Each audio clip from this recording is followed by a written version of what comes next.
il y a les joueurs qui ont des problèmes de santé ou des problèmes de blessures ou il n'y en a pas.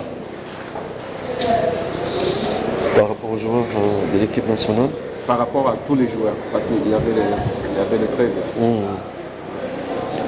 Et est-ce qu'il a posé une question par rapport aux joueurs de l'équipe nationale? Non, lui a posé tout. Qui sont les joueurs aptes à jouer ou pas? Donc, je pense que pour le joueur, la santé des joueurs, donc je pense qu'on a un petit souci avec Jouma qui a eu il y a quelques jours un problème de malaria. Bon, il a repris hier, on va voir s'il est en forme. À part cela, donc on n'a pas vraiment de blessés. Même Diarra qui était blessé, il revient petit à petit.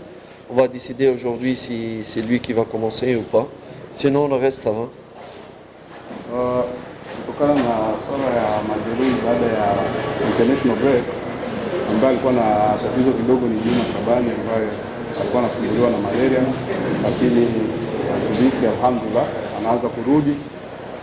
Amefanya mazoezi jana na leo wataangalia kama anaweza kaanza kwenye kikosi cha kwanza ama vipi.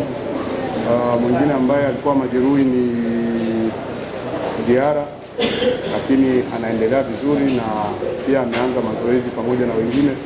So wataangalia mazoezi ya leo kama yeye atakayeanza ama ataanza mwingine. Pour les joueurs de l'équipe nationale, on ne sait pas encore. Comme leur première séance, ce sera aujourd'hui. On n'a pas une idée sur leur état de santé et leur état mental. Donc aujourd'hui, on saura un peu plus. Kuhusu wachezaji ambao walikuwepo timu ya taifa wamerudi na leo itakuwa nawaza ni leo ndio watafanya mazoezi yao ya kwanza kutoka wajiunge na timu ya taifa. So watawaangalia jinsi watakavyoripoti mazoezini, kama watakuwa vizuri kiafya ama vipi. So leo ndio majibu yatatoka kuhusu waliokuwa timu ya taifa. Swali la pili.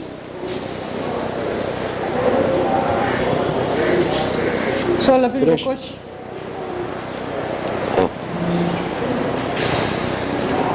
Start.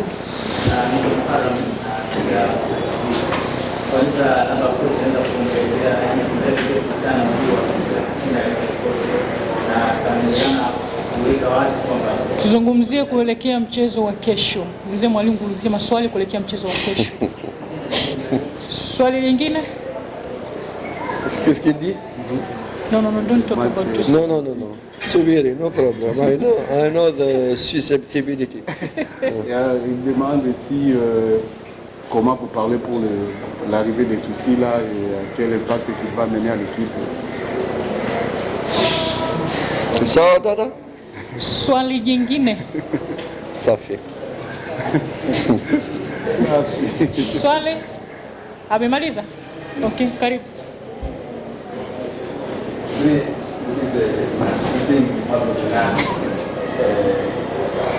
Kesho anakwenda kucheza mchezo wake wa kwanza kwa nyumbani baada ya mchezo mwingine kwa Salima na kuja kwa Tanzania. Pengine kwenye Lakers wategemee gani kwa ziada hasa baada ya timu yake kuwa katika mapumziko na shaka kwa vizuri ama mapumziko ili kutengeneza kikosi bora ambacho kitakuwa kwa furaha. Il demande que demain tu vas jouer le derby ici à Dar es Salaam devant tes supporters après avoir joué 2 matchs en dehors de Dar es Salaam. Et puis l'équipe a eu le temps de se reposer pendant les trêves internationales. Alors, qu'est-ce que vous promettez à tes supporters pour le match de demain? Donc, d'abord, on ne s'est pas reposé. Au contraire, on a doublé dans l'intensité et la charge du travail. Comme vous savez, nous avons eu une pré-saison très très courte. Nous n'avons pas été prêts à 100% pour la Super Coupe et les 2 matchs qui ont suivi. Nous avons profité de cette trêve internationale pour doubler la charge de travail qui va nous donner du meilleur pour la suite. Donc nous avons très bien travaillé, on ne s'est pas reposé. Maintenant, qu'est-ce qu'on promet à nos supporters? Il n'y a pas de promesse aux supporters. Il n'y a que du travail, du sérieux et du sens de la responsabilité. Et après, automatiquement, le reste viendrait, bien évidemment. Kwanza sio kama walipumzika kipindi ya international break. Ilikuwa ni kipindi ambao wamefanya kazi ya ziada, sababu kwanza pre-season ilikuwa fupi, na kabla ya kucheza mechi ya ngao ya hisani na hizo mechi mbili za ligi, muda ulikuwa mfupi. So ilipokuja international break wakaitumia kufanya kama pre-season ili waendelee kufanya mazoezi kwa pamoja, kutengeneza kikosi ambacho kitakuwa imara.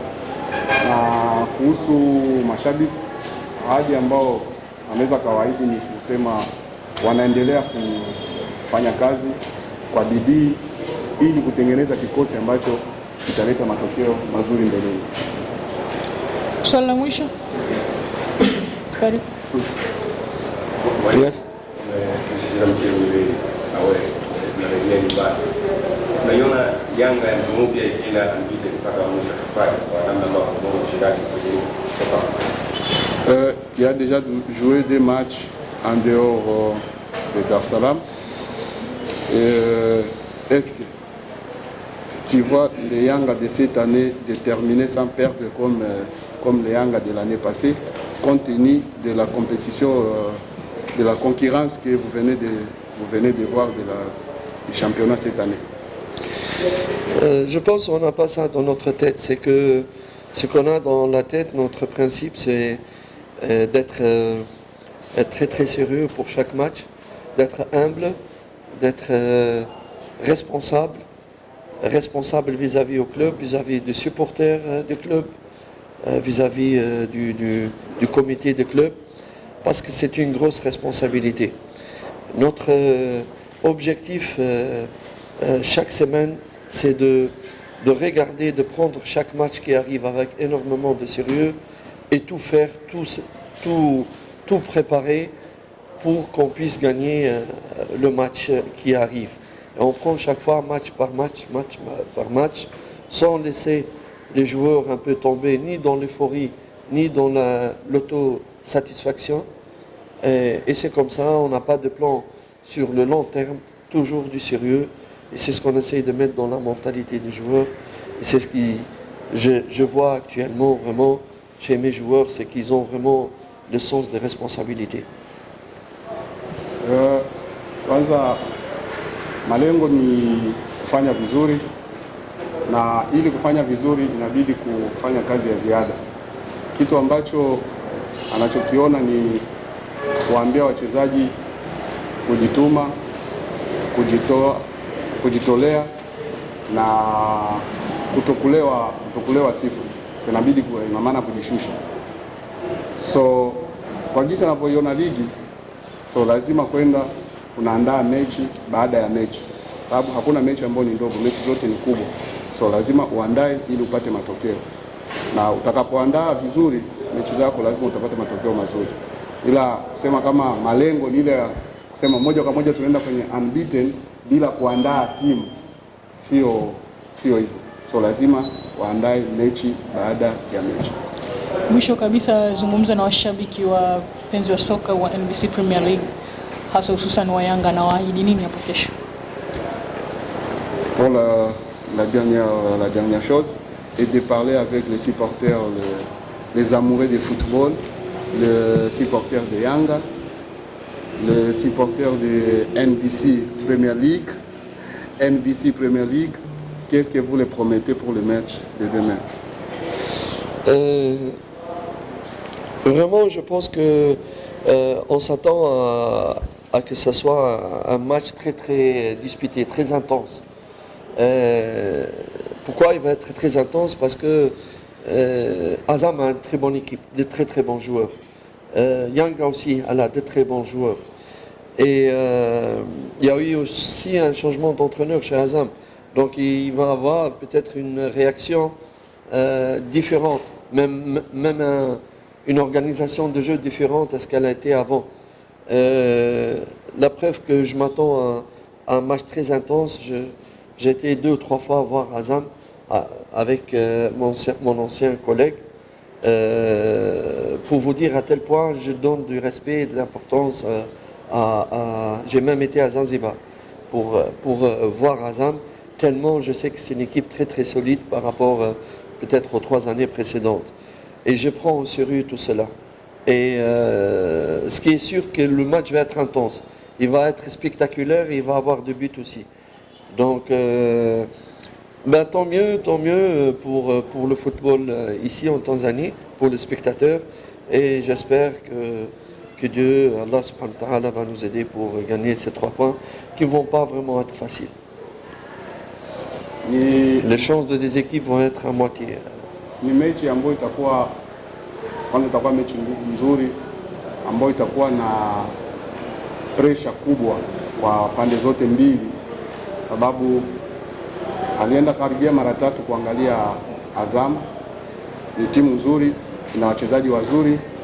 Yanga pia ni timu nzuri na wachezaji wazuri, so mechi itakuwa ni nzuri kabisa ya kikubwa.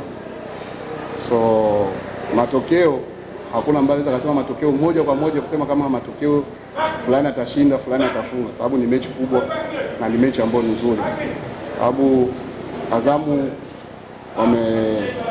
wana kocha mpya ambaye lazima atakuja kwa kujipanga ili apate matokeo mazuri, na wao pia hawezi wakaacha hicho kitu, lazima wapambane ili kupata matokeo na kuonesha Mungu akisaidia pointi 3 yatapatikana, lakini nijiandae kuona mechi nzuri yenye ushindani. Asante sana coach, na natakia maandalizi mema mchezo hapo kesho. Karibu. Tumemaliza.